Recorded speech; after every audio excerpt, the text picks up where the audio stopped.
अब यो विषयमा नेपाल सरकारले केवल पत्र लेखेर आफ्नो असन्तुष्टि जाहेर गरेर पुग्दैन।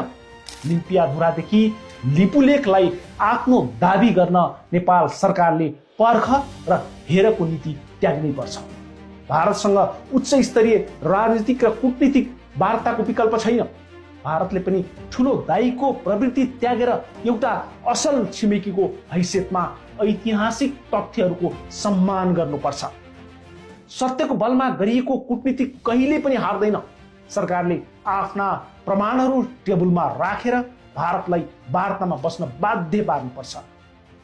व्यास उपत्यकाको व्यास गाउँपालिकाको 370 वर्ग किलोमिटरको क्षेत्र नेपालको हो, तर भारतले लिम्पियाधुराबाट बग्दै आएको काली नदीमा मिस्ने लिपु खोलालाई काली नदी भएको दाबी गर्ने गरेको छ।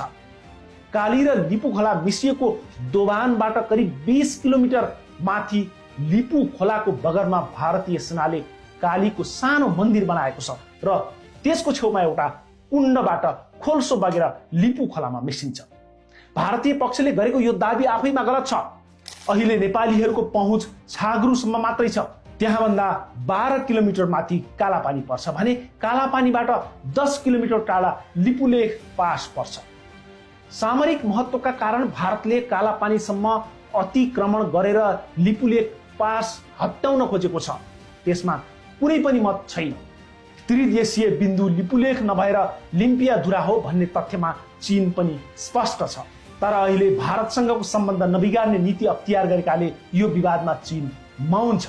तर भारतले मिस्ने र चीन चुपचाप बसिदिँदैमा नेपालले आफ्नो दाबीबाट पछि हट्नु हुँदैन। काठमाडौँका नदी आसपासमा बसिरहेकालाई जग्गा अतिक्रमण गरेकै नाममा हटाउने सरकार भारतीय पक्षसँग दरिलो रूपमा प्रस्तुत हुन्छ भन्ने जनअपेक्षा छ। सीमाना मिचिनु भनेको माटो लुटिनु मात्र होइन, यो एउटा सार्वभौम राष्ट्रको स्वाभिमान माथिको प्रहार हो। लिम्पियाधुरा, लिपुलेख र कालापानी नेपालका हुन् र नेपालकै रहनेछन्।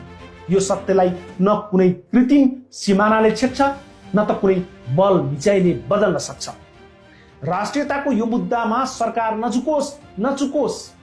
नेपाल लिडलाई तपाईले फेसबुक, युट्युब र टिकटकमा पनि फलो र सब्स्क्राइब गर्न सक्नुहुनेछ।